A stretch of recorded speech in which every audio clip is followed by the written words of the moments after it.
우리가 자연에 가면 어떤가요?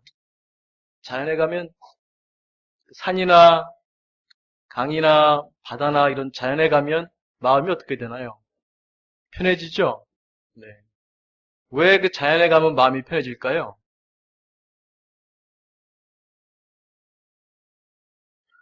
자연에 가면은 욕심이 좀 주는 것 같아요. 이런 일상생활을 할 때는 우리 마음에 욕심이 이렇게 꽉 차 있는데 자연에 가면 잠시나마 욕심이 내려놓아지는 것 같아요.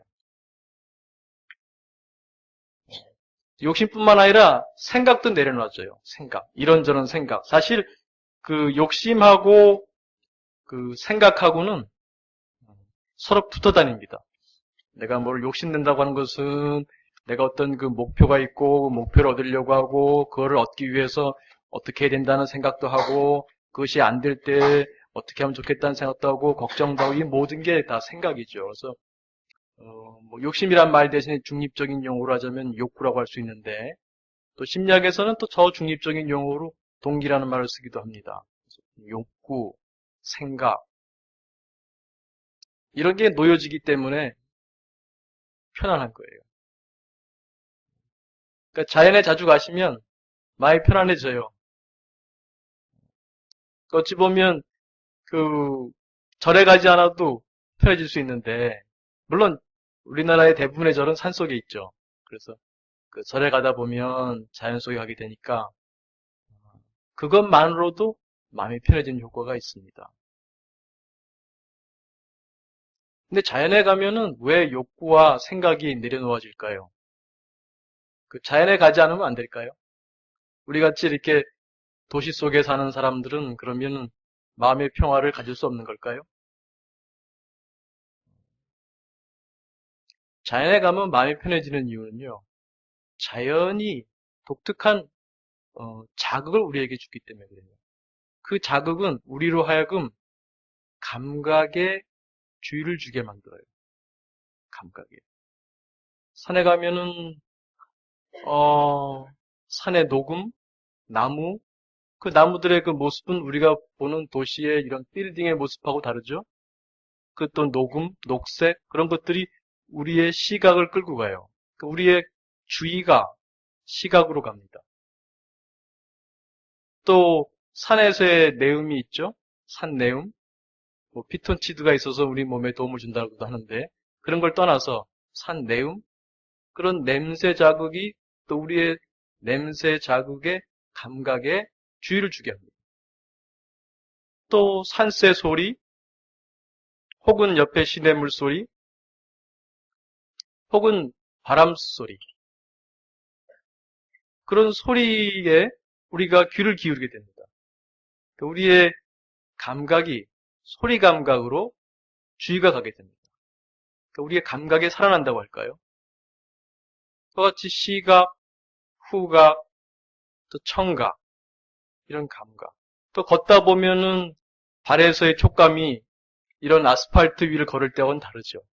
그런 새로운 촉감, 그런 감각들에 우리 주의가 가게 돼요.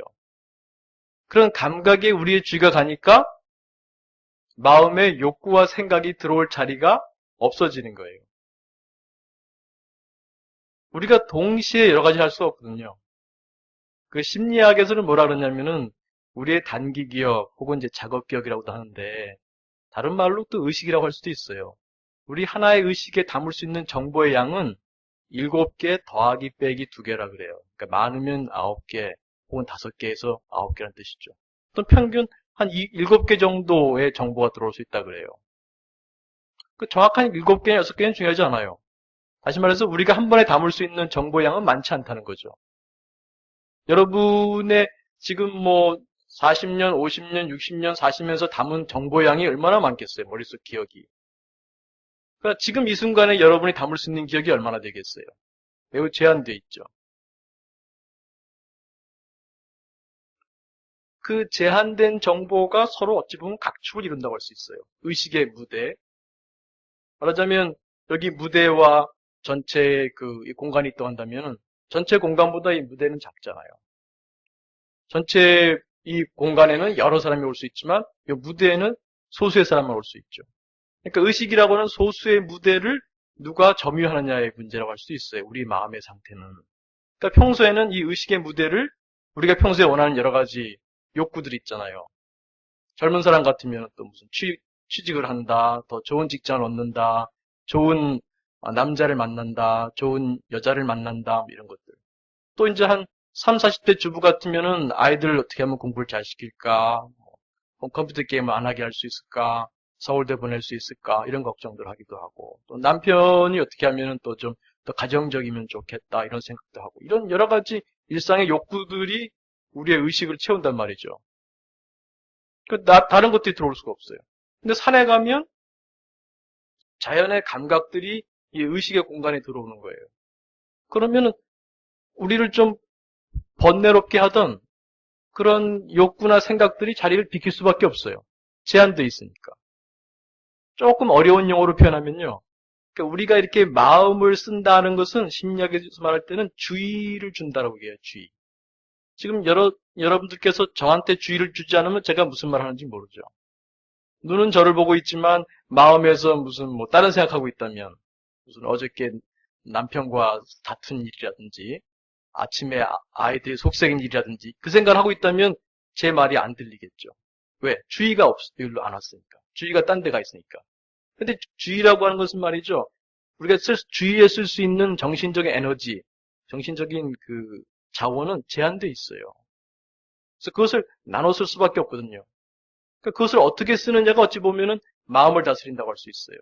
그래서 우리가 마음을 다스린다는 말을 좀 다른 말로 표현하면 주의를 어떻게 내 마음대로 다스릴 것인가라고 할 수도 있어요. 그래서 이 의식을 하나의 동그라미를 표현하면요. 이 의식의 무대라고 할 수도 있어요. 동그란 무슨 피자, 요즘 아이들 피자 많이 먹잖아요.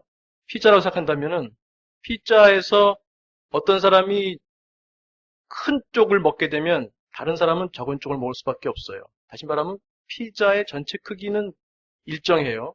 그 중에 어떤 사람이 피자를 많이 먹으면 다른 사람은 적게 먹을 수밖에 없어요. 그거를 뭐라고 또 설명하냐면 제로섬 게임이라고 그래요. 제로섬 게임. 어떤 사람이 많이 가져가면 다른 사람 적게 줄 수밖에 없어요.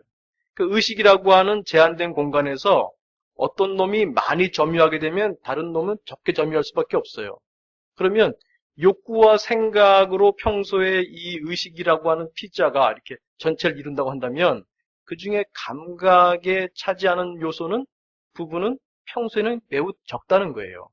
근데 자연에 가게 되면은 이 자연 속에서 이 주는 그 감각 자극 때문에 이 감각에 우리 주의가 많이 가서 이 의식의 전체 피자의 크기가 대부분이 감각으로 차게 돼요. 그럼 나머지 우리 일상생활에서 작용하던 욕구나 생각이 차지할 수 있는 그 공간은 줄어들게 돼요.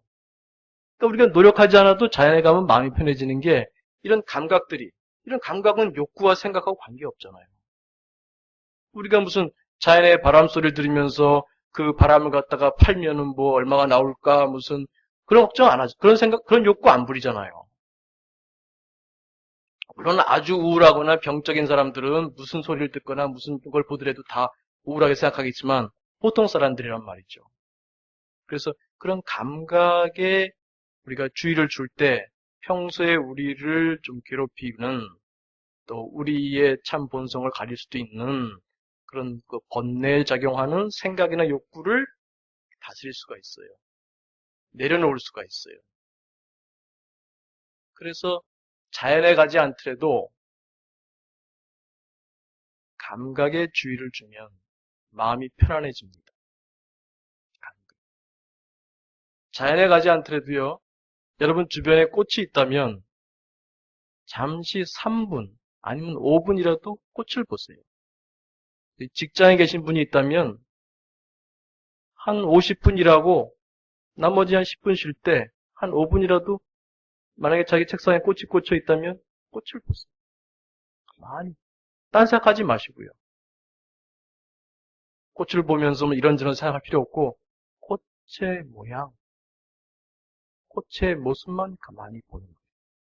그래서 자신의 의식의 동그라미가 아시겠죠? 우리 의식의 동그라미가 그 꽃으로 꽉 차도록 꽃으로 차면 찰수록 내가 지금 뭐 프로젝트를 언제까지 끝내야 되는데 상사가 뭘 언제까지 해내라고 했는데 이런 생각을 그 5분 동안만이라도 내려놓을 수가 있어요. 그냥 내려놓으려고 그러면 잘 안 내려놔져요. 어저께 싸운 생각 안 하고 싶어 자꾸 떠오르고 아들이 공부 안 하고 인터넷 게임만 하는 게 자꾸 떠올라요. 또 혹시 집에 치매 걸린 시어머니가 있을지도 몰라요. 근데 내가 여기 나와서 설법을 듣는 동안에 혹은 내가 취미 활동을 위해서 사람들과 어울릴 때 그때 집에 치매 걸린 시어머니가 있다는 생각을 하는 것이 시어머니의 치매를 낫게 하는 데 도움이 되나요? 도움이 안 돼요. 근데 왜 그 생각을 하고 있을까요? 내려놓으면 좋잖아요. 지금 노래교실에서 노래 배우고 부를 땐 노래 전념하고 또 친구와 만나서 식사할 때는 재미있게 담소 나누며 식사하면 되는데 왜 여전히 속썩인 남편 생각, 또 치매 걸린 시어머니 생각, 혹은 공부 안 하고 컴퓨터 게임하는 자식 생각을 할까요? 그 생각하는 게 도움이 안 되는데 물론 그 문제를 내팽개치라는 의미는 아니에요. 그 문제에 대해서 우리가 다룰 때는 다뤄야죠. 그러나 다른 일을 할 때는 다른 일에 전념하는 게 행복한 사람의 특징 아닐까요? 그래서 일을 하다가도 잠시 그 꽃을 바라보는 것만으로도 도움이 됩니다. 아니면 요즘은 컴퓨터 쓰는 사람들은 뭐 인터넷을 통해서 자연의 바람 소리, 빗소리, 뭐 파도 소리 이런 녹음된 게 많이 있어요, 인터넷에. 그걸 다운받아서 잠시 듣는 것도 좋아요. 생각할 필요가 없어요. 어떻게 문제를 풀어야 되지 생각할 필요 없어요. 그냥 내려놓으세요. 사실 우리가 머리가 복잡할 때 문제 풀려고 생각하면 할수록 문제는 더 실타래 엉클어지듯이 더 엉클어져요. 그냥 생각을 내려놓고 그냥 감각의 주의를 모으면 마음이 깨끗해져요. 그러면 그 다음에 문제를 보면 문제가 오히려 쉽게 풀릴 수도 있어요. 그러니까 우리가 마음을 다스리는 중요한 길 중에 하나는 뭐냐면 욕구와 생각을 내려놓을 때 내려놓을 수 있는 기술을 배워야 돼요. 일종의 삶의 기술입니다. 기술이에요. 이 기술은 학교에서 잘 안 가르쳐 주는데 앞으로는 좀 가르쳐 줘야 한다고 생각해요. 이런 기술을 배워서 어, 자기 마음을 다스릴 수 있어야 돼요. 다른 말로 표현하면 주의를 다스리는 기술을 배워야 된다. 그게 마음을 다스리는 기술이다. 그러면 마음이 편안해질 수 있다 하는 거죠.